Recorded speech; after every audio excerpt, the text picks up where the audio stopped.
ऋषिमुनियों की पावन धरती, देश धर्म का नाता है। कहते सारे लोग यही है, वो हमारी माता है।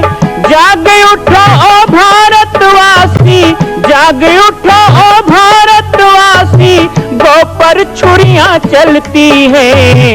बंद करो गौ माँ की हत्या, सारी जनता कहती है। बंद करो गौ माँ की हत्या, सारी जनता कहती है।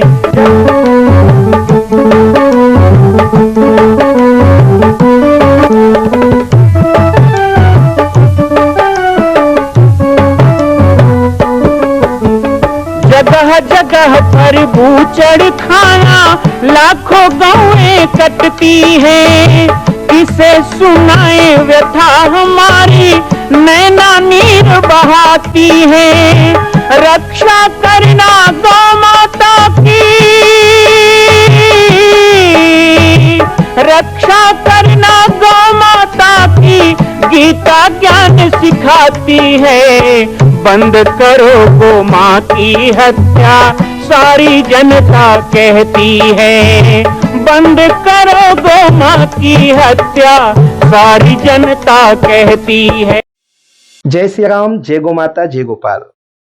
स्वागत है आप सभी का भारत के हृदय स्थल छत्तीसगढ़ प्रांत में मां कौशल्या धाम जिला बालोद में विगत 18 वर्षों से बन रहे इस विशाल दिव्य भव्य मंदिर का निर्माण।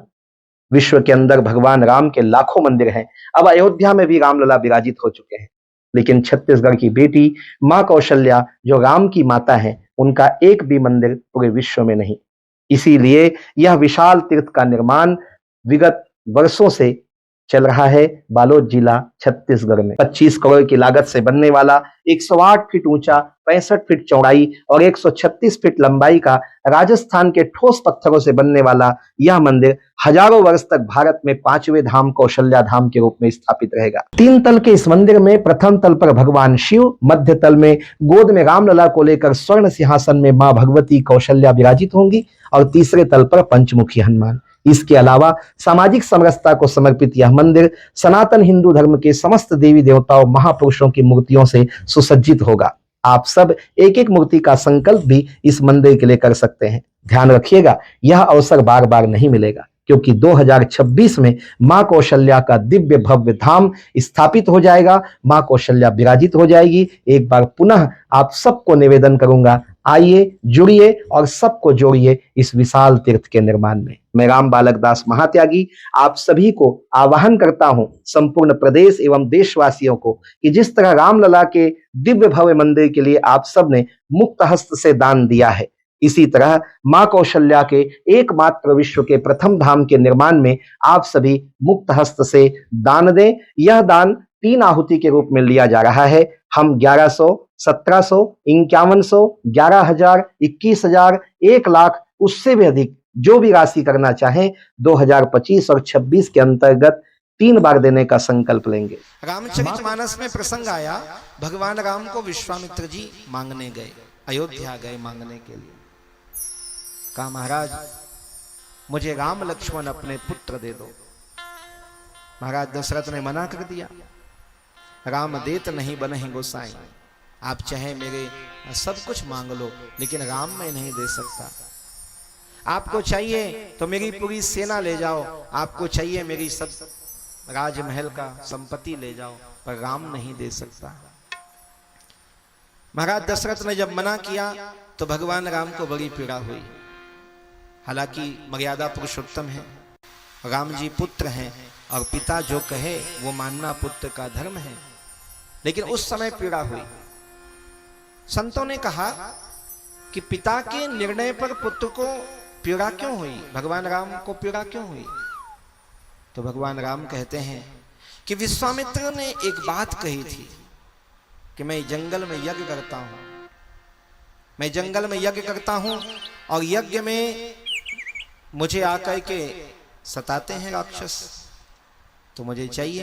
तो भगवान कहते हैं यदि अपने कार्य के लिए कोई मुझे मांगे और पिता मुझे देने से मना करे तो ठीक, लेकिन यज्ञ के लिए कोई मुझे मांगे और मेरे पिता देने से मना करें तो ये उचित नहीं है।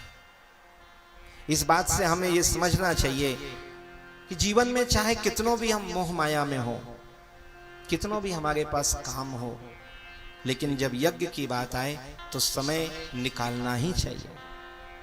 यज्ञ को कभी इनकार नहीं करना, यज्ञ को कभी नकारना नहीं।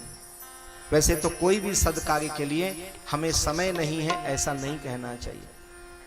जैसे अच्छे कार्य के लिए दान मांगा जाए तो नहीं कहना चाहिए मेरे पास नहीं है। अच्छे कार्य के लिए समय मांगा जाए तो नहीं कहना चाहिए मेरे पास समय नहीं है। इसी तरह भगवान राम कहते हैं मेरे पिता धर्मात्मा हैं, लेकिन धर्मात्मा पिता यज्ञ कर्म के लिए मना कर रहे हैं, इस बात का मुझे तकलीफ है। भगवान राम ने तुरंत दशरथ जी को प्रेरणा दी, वशिष्ठ जी से निवेदन किया, गुरुदेव मेरे पिता की धर्म की रक्षा के लिए आप पहुंचिए। बाद में तो कथा आती है कि वशिष्ठ जी आते हैं और आकर के विशिष्ट ज्ञान देकर दशरथ को समझाते हैं। कहा ये महामुनि है, महाराज आपकी कृपा से राम लक्ष्मण मिले मुझको, चौथे पन पायो सुतचारी, विप्रवचन नहीं कहे बिचारी। आपकी कृपा से मेरा तो चौथा पन था, कोई संतान नहीं, आपने पुत्रष्टि यज्ञ करा करके मुझे राम लक्ष्मण जैसे पुत्र प्रदान किए और आप ही कहते हो विश्वामित्र को दे दो। वशिष्ठ ने कहा महाराज यदि कोई चीज देना हो और देने में खर्चा होता हो तो बुद्धिमान पुरुष मना कर सकता है। देने में खर्चा हो, घाटा हो तो मना करना चाहिए। एक बार ऐसा व्यापार नीति कहता है, लेकिन मुझे पता है मैंने पुत्रष्टि यज्ञ कराया और पुत्रष्टि यज्ञ में आपको एक नहीं, आप तो गए थे एक पुत्र मांगने, लेकिन धरहु धीर होई है सुतचारी, आपको 4 पुत्र मिले ना महाराज। तो बोले हाँ। तो वशिष्ठ ने कहा जब यज्ञ में 1 के 4 हो सकते हैं तो सोचो विश्वामित्र के यज्ञ में जाएंगे तो 4 के 8 होके लौटेंगे। इसलिए जाने 4 के 8। अभी बहुत लोग लगे हो ना ऐसे सब करते रहते हैं, भाई हम सुनते हैं इतना जमा करो तो इतना मिलेगा। कई लोग तो इसी चिट फंड में मर गए, कई लोग यही जुआ में, सट्टा में और डबल के चक्कर में, डबल तो नहीं हुए गोल हो गए। महाराज आप क्यों चिंता करते हो? आप कहे थे कि 1 पुत्र भी हो तो कुल का कल्याण हो जाए। आप तो नहीं कहते मुझे 4 बेटा चाहिए, वहां तो बेटा ही नहीं है। अरे बेटा तो छोड़ो, एक बेटी भी मिल जाए तो चलेगा, लेकिन निसंतान नहीं मरना है। एक ही बात कही थी, भई गलानी मोरे सुत नाही। जब गए तो आपको 4 पुत्र मिले, बिना मांगे 4 मिले। महाराज एक यज्ञ में आपको 4 मिले, एक यज्ञ आपके दरवाजे चल के आया है, 2 तो हो सकता है 8 हो जाए, ये 8 बन के आए। जिस गुरुदेव वशिष्ठ के वाणी पर विश्वास करके महाराज दशरथ ने 4 पुत्र प्राप्त किए थे, वो गुरुदेव की वाणी पर कैसे भरोसा नहीं करते। आज हम सोचते हैं कि हम अपना काम छोड़कर कथा में जाएं, हम काम छोड़कर यज्ञ में जाएं, काम छोड़कर मंदिर जाएं, काम छोड़कर सत्संग में जाएं, हमारा नुकसान हो जाएगा। पहले ये देख लेना चाहिए कि कौन से काम में जा रहे हो, कौन सा काम छोड़ के जा रहे हो।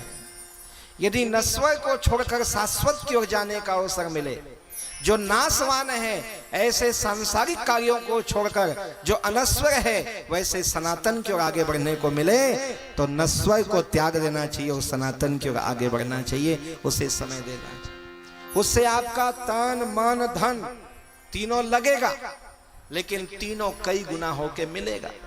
तन भी स्वस्थ रहेगा, मन भी प्रसन्न रहेगा और धन तो बढ़ता ही है अच्छे कार्य में लगाने से। महाराज विशिष्ट कह रहे हैं, धरहु धीर होई है सुतचारी, त्रिभुवन विदित भगत भयहारी। 4 पुत्र होंगे एक यज्ञ से। महाराज वशिष्ठ कहते हैं आप यज्ञ जैसा कर्म करके कहो कि मुझे धन मिल जाए, नहीं मिलेगा। यज्ञ करके कहो मुझे धर्म मिल जाए, नहीं मिलेगा। यज्ञ करके कहो मुझे सुख मिल जाए, नहीं मिलेगा। यज्ञ करके कहो मुझे समृद्धि मिल जाए, नहीं मिलेगा। तो क्या मिलेगा? तो धन, धर्म, सुख, समृद्धि चारों का चारों मिलेगा। यज्ञ में एक मिलने का विधान ही नहीं। एक चीज पाया जाए वो भगवान की कथा, एक चीज मिले वो हवन इत्यादि, एक चीज मिले वो दान, एक चीज मिले वो कीर्तन। लेकिन जहां सब चीज मिले उसे कहते हैं यज्ञ का आयोजन, उसे कहते हैं यज्ञ का प्रसाद। एक यज्ञ के कारण महाराज राम चलते हैं, गुरुदेव लेके चले। सबसे बड़ा प्रिय प्रसंग मुझे लगता है महाराज विश्वामित्र जब राम लक्ष्मण को लेकर जाते हैं। बहुत प्रसंग हमने सुना रामायण में, लेकिन ये बड़ा पवित्र प्रसंग है और मेरे जीवन का तो ये बड़ा महत्वपूर्ण प्रसंग है। और क्यों है ये भी आपको मैं आज बताना चाहूंगा। रामायण या राम की कथा नहीं, रामायण को जीना, रामायण को कहानी समझ के नहीं सुनना। भगवान की कथा को जो आश्चर्यवत पश्यन्ति आश्चर्यवत श्रवणंचा, गीता में भगवान कहते हैं जो इसे आश्चर्य की भांति सुनता है। और आश्चर्य तभी होगा जब सत्य मानोगे, सत्य मानोगे तब। किसी नाटक को देख के आश्चर्य नहीं होता, क्योंकि हमको पता है कि उसमें जो मर गया ना वो मरा नहीं है, वो मरने का नाटक कर रहा है। नाटक को देख के आश्चर्य नहीं होता, क्योंकि आपको पता होता है कि उसमें किसी को गोली लगी, कोई मर गया, किसी का गला काट दिया, ये सब बनाया गया है, नकली है। आश्चर्य तब होता है जब उसे हम सत्य मानते हैं। भगवान की कथा को यदि कथा समझ के सुनोगे तो उस कथा का सुर नहीं है, उस कथा को वास्तविक समझ करके समझना, वास्तविक समझकर तो उस कथा का लाभ मिलता है। हमारे बचपन की घटना है। उस समय मेरी उम्र केवल 7 साल की थी। 7 साल की उम्र में कितना होश होता है, लेकिन 7 साल की उम्र में पिताजी उंगली पकड़कर रामायण में ले जाते थे। हर शनिवार को रामायण होता था। जहां हमारा जन्म हुआ वहां पीपल पेड़ के नीचे हनुमान जी, और हनुमान जी के मंदिर में हर शनिवार पानी गिरे, चाहे गर्मी हो, चाहे ठंडी हो, चाहे बरसात हो, हर शनिवार को बिल्कुल घड़ी मिला लो 5 बजे सब इकट्ठा हो जाते।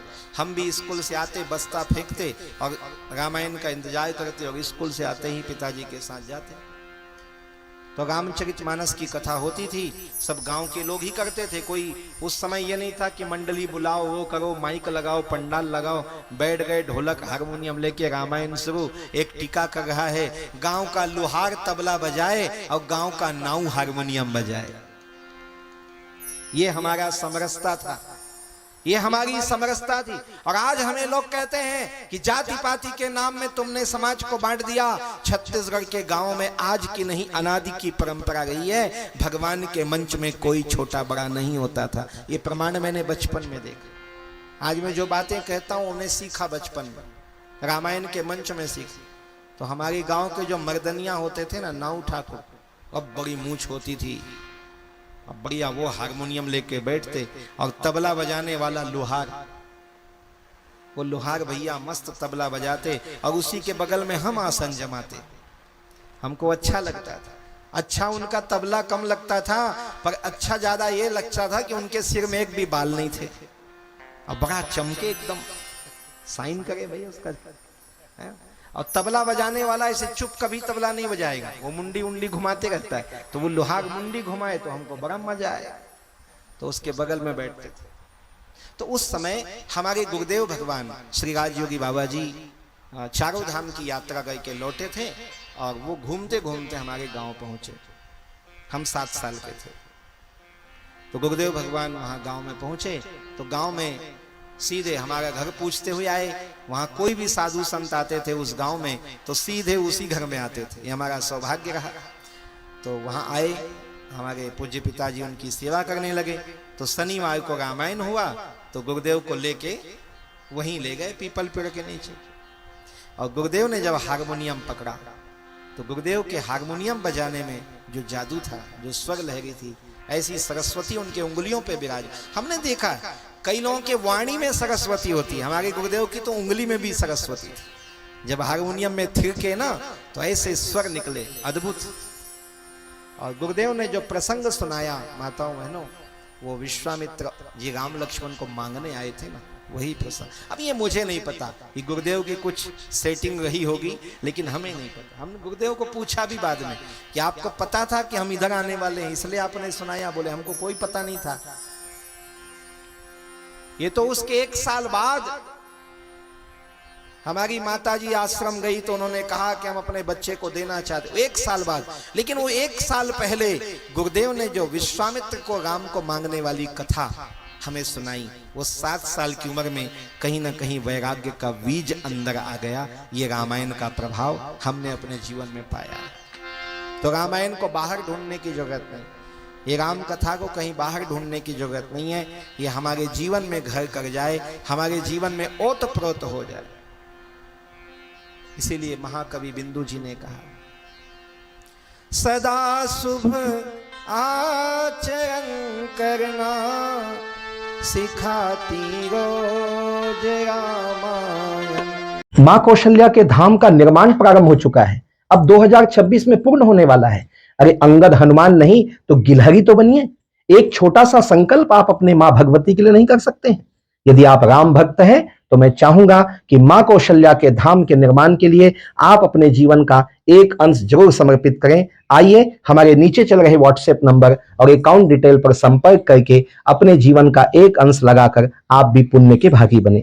मैं राम बालक दास महात्यागी, मां कौशल्या धाम, जिला बालोद, छत्तीसगढ़ से। मां कौशल्या की पावन जन्मभूमि छत्तीसगढ़ प्रांत में बालोद जिला में स्थित है श्री सर्वसिद्ध शक्तिपीठ जामड़ी पाटेश्वर धाम।